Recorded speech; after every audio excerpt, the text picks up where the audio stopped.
Primeira carta de Paulo aos Coríntios, capítulo 6, versículos 9 e 10. Não sabeis que os injustos não hão de herdar o reino de Deus? Não erreis, nem os devassos, nem os idólatras, nem os adúlteros, nem os efeminados, nem os sodomitas, nem os ladrões, nem os avarentos, nem os bêbados, nem os maldizentes, nem os roubadores herdarão o reino de Deus. Não erreis, nem os devassos, nem os idólatras, nem os adúlteros, nem os efeminados, nem os sodomitas, nem os ladrões, nem os avarentos, nem os bêbados, nem os maldizentes, nem os roubadores herdarão o reino de Deus. O apóstolo Paulo aqui dá uma lista do que ele vai chamar de injustiça. O que é injustiça? Algo que é contra a justiça, contra a verdade de Deus, contra a verdade escriturística. Aqui no Brasil nós temos o que nós chamamos de Código Penal. Nós também temos o Código Civil. E tem lá algumas leis que a pessoa, quando ela infringe, ela vai pagar, ela vai ter uma punição. E na nossa mente está tudo muito formatado. Então, por exemplo, se você simplesmente chegar numa avenida que é permitido que você trafegue nela até 80 por hora e você passa ali a 150 km por hora, você vai tomar uma multa. Se você se envolver, por exemplo, numa briga, der um soco numa pessoa, você vai ter uma penalidade. Agora, se você chegar e matar uma pessoa, você vai ter outra. Então nós temos algumas categorias de danos, de delitos graves que podem ser cometidos. E na nossa mente é o seguinte, tem alguns que não tem problema. Tem alguns que são de menor importância. Não necessariamente quando o assunto é bíblico. Às vezes a gente pode parar e pensar assim, mas a Bíblia está falando de pessoas aqui que têm alguns crimes que elas cometem. É verdade. Se for analisar aqui, dentro do contexto, algumas coisas que não poderiam estar aqui. Mas a Bíblia não trabalha com isso.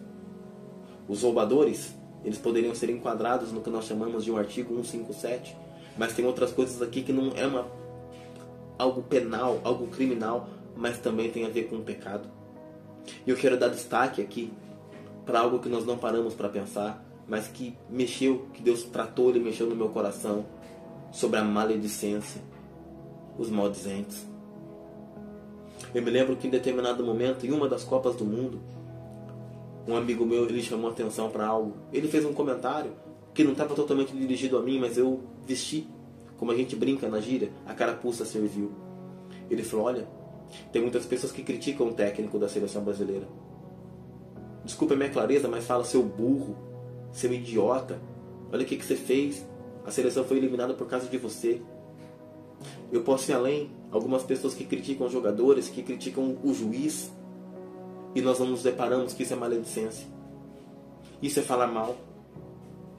Esses tempos atrás eu estava conversando com uma pessoa e de repente eu percebi, eu fiz um comentário e na hora eu percebi o testemunho do Espírito Santo no meu coração dizendo, Michael, tá errado, você passou o limite. Eu fiquei muito triste naquele momento, porque dentro dessa classificação de coisas que nós não estamos cometendo, talvez não somos roubadores, talvez não somos avarentos, bêbados ou qualquer outra classificação que o apóstolo Paulo dê aqui, mas será mesmo que nós temos guardado a nossa língua?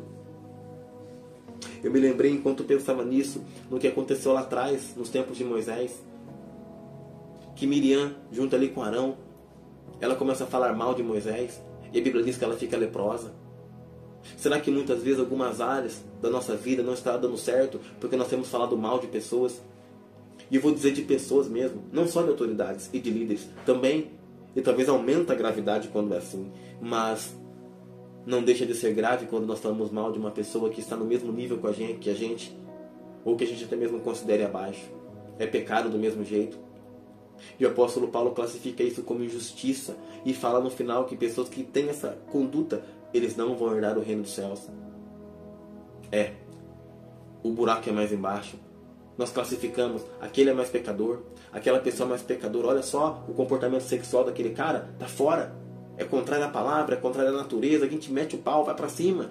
Mas a nossa língua, será que nós temos realmente parado para pensar nisso? Porque é injusto. É injusto. Nós metemos o pau. Olha, Eu entendo que sim, que nós não temos que concordar com tudo, mas o apóstolo Paulo fala para a gente orar pelas nossas autoridades. Muitas coisas têm acontecido no Brasil, eu não sei você, mas eu me sinto afrontado, eu sinto raiva. Muitas vezes eu vejo um governo que eu não concordo, eu vejo alguma ação, independentemente da esfera, seja no legislativo, executivo e no judiciário, me irrita. E uma reação lógica até, de desabafo e falar, olha só, essa pessoa assim, assim, assim, fez aquilo que eu detesto. Deveria ser preso, deveria ser morto, deveria acontecer isso, aquilo, outro. Ele não presta, ele é um cretino, ele é um canalha, ele é um sem vergonha. E a gente começa a abrir o coração e falar um monte de besteira, e a Bíblia fala maledicência. Essas pessoas não vão herdar o reino dos céus. Que possamos realmente guardar o nosso coração, que possamos realmente olhar para aquilo que a Bíblia diz e levar com seriedade. Por mais que no nosso código de conduta ninguém vai ser preso, ou pelo menos não deveria ser, por externar uma opinião assim. Nossa, esse técnico é burro, hein? Colocou aquele jogador que não deveria. Não vai, mas é pecado. Que possamos ter essa sensibilidade para que a gente venha viver uma vida como a vida de Jesus, uma vida perfeita, que Deus nos leve a ter um equilíbrio, um entendimento e realmente uma vivência diante da presença do Senhor. Não sabeis que os injustos não hão de herdar o reino de Deus? Não erreis, nem os devassos, nem os idólatras, nem os adúlteros, nem os efeminados, nem os sodomitas, nem os ladrões, nem os avarentos, nem os bêbados, nem os maldizentes, nem os roubadores herdarão o reino de Deus.